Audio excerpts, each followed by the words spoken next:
A record-setting astronaut returns safely to Earth, practicing for the first launch of Artemis, and honoring a member of a legendary group of aviators. A few of the stories to tell you about this week at NASA.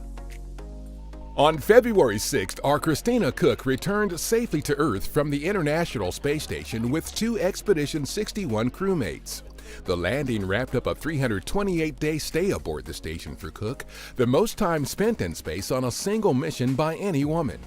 Her extended mission also will enable researchers to observe the effects of long-duration spaceflight on a woman as the agency plans a return to the Moon and an eventual trip to Mars under our Artemis program.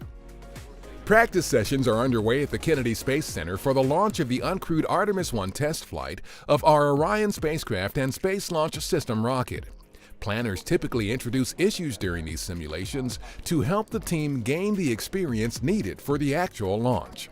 NASA's first female launch director, Charlie Blackwell Thompson, is leading the team that will eventually send the first woman and next man to the Moon as part of our Artemis program.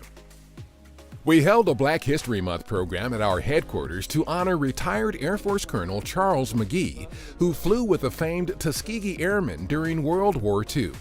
The program also featured NASA astronaut and retired Air Force Colonel Alvin Drew.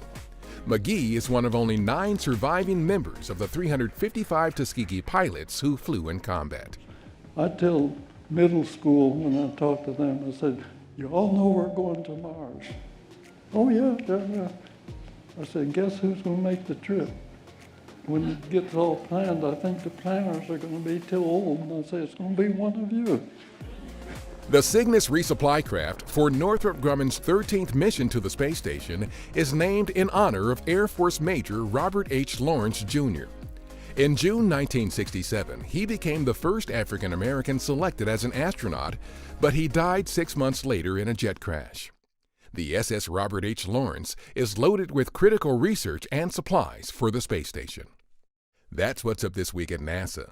For more on these and other stories, follow us on the web at nasa.gov/twan.